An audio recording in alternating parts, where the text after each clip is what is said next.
नमस्कार दोस्तों अगर आप 40 साल के हो चुके हैं या 40 साल के होने वाले हैं तो आप भोजन करने में एक बदलाव और अपने दिनचर्या में एक बदलाव, दोस्तों ये दो बदलाव करके आप अपने शरीर का कोई भी बीमारी हो उसे ठीक कर सकते हैं।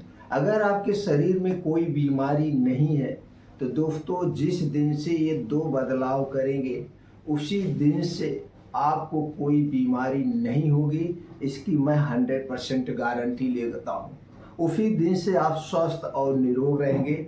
वैसे तो दोस्तों आज के समय में बीमारी होने का कोई उम्र नहीं है, लेकिन 40 साल के बाद हमारे शरीर में कुछ बदलाव होने लगते हैं, शरीर के कुछ आर्गन कमज़ोर पड़ने लगते हैं, तो जिससे हमें कई तरह की बीमारियां होने लगती हैं, जैसे ब्लड प्रेशर का बढ़ना, डायबिटीज़ का होना, थायराइड संबंधित बीमारी होना, पेट से संबंधित जितनी बीमारियां होती हैं, पेट में गैस का बनना, खाली पेट एसिडिटी का बनना, या दोस्तों पेट का फूलना, कब्ज की शिकायत होना, ये सारी बीमारियां हमें अपनी चपेट में ले लेती हैं। इसी तरह से कुछ प्रकार के कैंसर भी हमें अपनी चपेट में ले लेते हैं।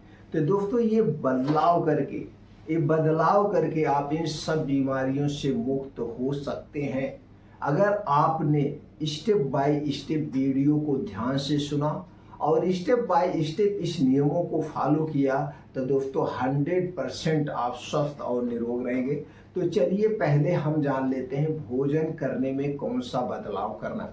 दोस्तों उसके पहले आप जानिए आप भोजन कब करते हैं। आपको पता है दोस्तों, अगर देखा जाए तो 90% लोग रात का खाना 9 बजे से 12-1 बजे के बीच में खाते हैं, जबकि ये बीमारी का घर है।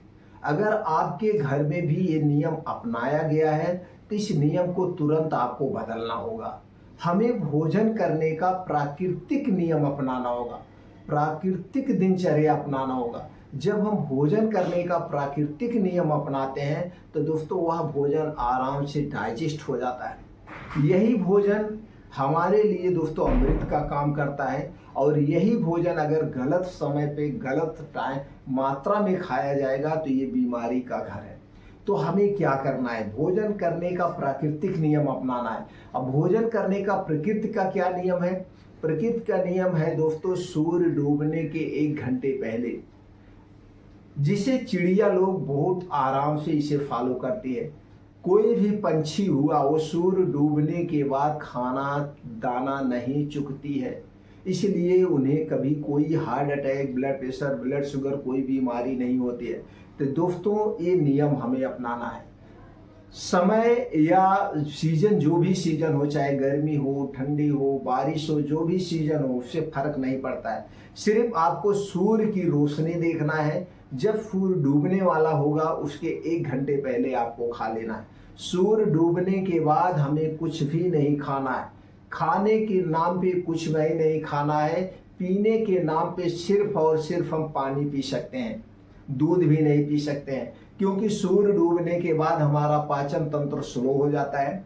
अगर हम सूर्य डूबने के बाद दूध पीते हैं या खाना खाते हैं तो सही से डाइजेस्ट नहीं हो पाता है, ज़्यादा देर तक हमारे पेट में रहता है, और जितने देर तक हमारे पेट में ये खाना पड़ा रहेगा, दूध पड़ा रहेगा, फिर क्या करेगा, ये सड़न होने लगता है, जिससे आपका खाना खाने के बाद रात में पेट फूलता है, जिसका दबाव आप देखते हैं हार्ट पे पड़ता है, बीपी भी बढ़ने के चांसेस होते हैं, और रात में कई सारी समस्याएं उठती है। अच्छी सी नींद भी नहीं आती। आप कभी किसी दिन गरिष्ठ भोजन करिए और आप देखिए उस दिन आप करवटें बदलते रह जाएंगे, अच्छी सी नींद नहीं आती है। इसलिए रात के खाने में बदलाव आपको करना है। 90 दिन के लिए बदलाव करके देखिए। 90 दिन के अंदर दोस्तों आपको रिजल्ट आपके सामने आएगा। तो रात का खाना 90 दिन के लिए आप छोड़ करके सूर्य डूबने के 1 घंटे पहले खाना है। यह खाना कैसे होगा? यह खाना दोस्तों हल्का होना चाहिए, सुपाच्य होना चाहिए, गरिष्ठ भोजन नहीं होना चाहिए, और खाने को जमीन पे अलथी पलथी मार के बैठ करके चबा चबा के हमें खाना चाहिए। खाते समय दोस्तों प्रयास करें पानी ना पिए, खाने के 1 घंटे पहले आप पानी पी सकते हैं और खाना खाने के 1.5 से 2 घंटे के बाद आप पानी पिएंगे तो दोस्तों स्वास्थ्य के लिए, पाचन तंत्र के लिए बेटर है। अगर आप खाना खाते समय बिना पानी पिए नहीं रहा जाता है तो ठंडा पानी नहीं लेना है। 1-2 घूंट आप गुनगुना पानी ले सकते हैं, लेकिन ठंडा पानी हमें नहीं लेना है। तो दोस्तों ये पहला बदलाव आपको करना है। दिन में आपको जब खाना है तब खाइए, जब भी खाना हो आप खाइए, कोई फर्क नहीं पड़ता है, लेकिन रात का खाना हमें सूर्य डूबने के 1 घंटा पहले खाना है। इसके 3 बड़े फायदे हैं। जैसे मान लीजिए रात का खाना आपने सूर्य डूबने के 1 घंटे पहले खाया, यानी 6 बजे के पहले खाया, और अगले दिन में आप कब खाएंगे? 9 बजे के बाद ही खाते हैं, उससे पहले कोई खाना नहीं खाता है। तो आप 15 घंटे का डेली उपवास कर रहे हैं। अब ये 15 घंटे का जो आप डेली उपवास करते हैं, इसके 3 बड़े फायदे हैं। पहला फायदा तो यह है, आपने जो 6 बजे खाना खाया, जब आप 9-10 बजे सोने जाएंगे खाना पूर्ण रूप से पच जाएगा। अब रात के समय जो बीमारी होती है, जैसे रात में खाना खाने के बाद पेट का फूलना, गैस का, एसिडिटी का बनना, रात में जो स्ट्रोक आता है, बीपी बढ़ती है, हार्ट अटैक आता है, ये सारी समस्याएं आपको नहीं होगी।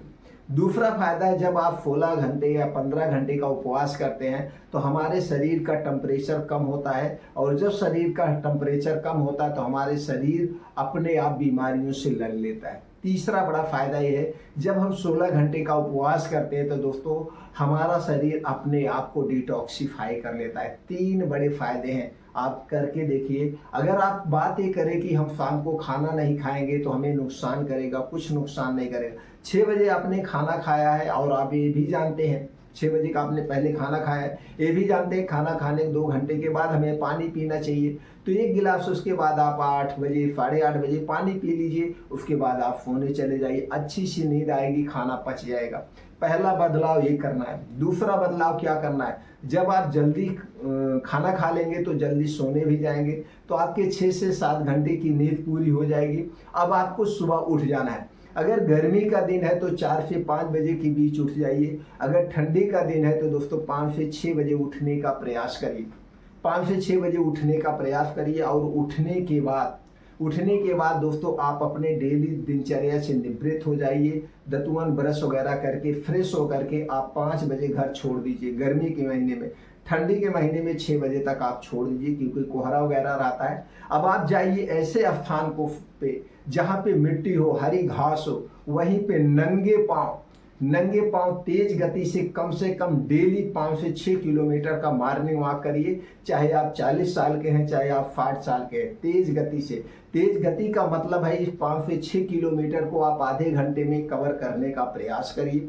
जब आप इतनी तेज चलेंगे तो दोस्तों सारी एक्सरसाइज इसमें समाहित हो जाती है। अब आपका जो ब्लड सर्कुलेशन है नॉर्मल से ज़्यादा, यानी जो आपका हार्ट है ये नॉर्मल से 10 गुना ज़्यादा तेज पंप करेगा, और जितने तेज पंप करेगा ब्लड सर्कुलेशन उतने फास्ट होगा। अब आपको पसीना निकलेगा, पसीने के माध्यम से शरीर की टॉक्सिटी बाहर निकल जाएगी, यानी जो गंदगियां हैं वो बाहर निकल जाएगी। अब ये मॉर्निंग वॉक करने के बाद वहीं 2 योगा करना है, अनुलोम विलोम 10 से 15 मिनट, कपालभाति 10 से 15 मिनट, और 15 से 20 मिनट का ध्यान करना है, मेडिटेशन करना है। दोस्तों ध्यान करने से, मेडिटेशन करने से हमारे अंदर की नेगेटिविटी खत्म होती है, हमारे अंदर पॉजिटिविटी आती है। इसके बाद कुछ और योगा कर सकते हैं, जैसे शीर्षासन करिए, वज्रासन करिए, और तमाम तरह की योगासन है। सपाट मारिए, बीम चूमिए, दंड बैठक करिए, आप अपने उम्र के अनुसार ही सब करिए। अगर ये 2 घंटे इस करना है, अब ये 2 घंटे योगा, प्राणायाम, मेडिटेशन डेली करते हैं, और रात का खाना सूर्य डूबने के 1 घंटा पहले खाते हैं, तो यही 2 ही बदलाव करके आप अपने शरीर को निरोगी रख सकते हैं। इसके अलावा कुछ ऐसी चीजें होती हैं जो हमारे शरीर के वात पित्त कफ को बढ़ाती हैं, इन्हें आप कभी मत खाना। वो है चीनी, मैदा, रिफाइंड किया गया तेल। इन 3 चीजों से बनी हुई जितनी भी चीजें हैं इन्हें आप तुरंत छोड़ दीजिए। यही हमारे शरीर को अंदर से खोखला कर रही हैं, यही हमारे शरीर को अंदर से बीमार बना रही हैं, और यही दोस्तों हमारे स्वास्थ्य के सबसे बड़ी दुश्मन है। इन 3 चीजों में जितनी भी चीजें बनी हो, चाहे वो आपकी घर की हो, चाहे दुकान की हो, चाहे मल्टीनेशनल होटल में बनी हो, या बहुत बड़ी मल्टीनेशनल कंपनी में ही क्यों ना बनी हो, इन 3 चीजों से बनी हुई कोई चीज मत लीजिए। अगली चीज है ठंडा पेय पदार्थ, चाहे वो ठंडा घर का पानी हुआ, चाहे वो फ्रिज का पानी हुआ, हमें नहीं लेना है। कोल्ड ड्रिंक, सॉफ्ट ड्रिंक, धूम्रपान, अल्कोहल बिल्कुल नहीं करना है। ये सारी चीज़ें आप त्याग दीजिए। फिर देखिए दोस्तों, 90 दिन के अंदर आप किसी बीमारी के लिए अगर कोई मेडिसिन का प्रयोग कर रहे हैं तो उस मेडिसिन की खुराक आधी हो जाएगी। आप करके देखिए, इससे आपके शरीर पे कोई फर्क नहीं पड़ेगा, आप हमेशा स्वस्थ और निरोग रहेंगे। अगर आप हमारी जानकारी से संतुष्ट हैं, इस जानकारी को ज़्यादा से ज़्यादा लोगों तक शेयर करिए। अगर आप हमें कोई सुझाव देना चाहते हैं तो आप सुझाव भी दे सकते हैं। वीडियो को लाइक करके कमेंट सेक्शन में ओके थैंक कुछ भी लिख सकते हैं। ये 2 नियम आप कब से अपना रहे हैं, आप हमें कमेंट सेक्शन में ज़रूर बताइए। आप हमें बताइए कि आप अपना रहे हैं और आपके साथ कितने लोग इसे फॉलो कर रहे हैं। क्या आप इस नियम को अपने घर में लागू कर रहे हैं? आप हमें कमेंट सेक्शन में ज़रूर बताइएगा। फिर मिलते हैं दोस्तों अगले वीडियो में।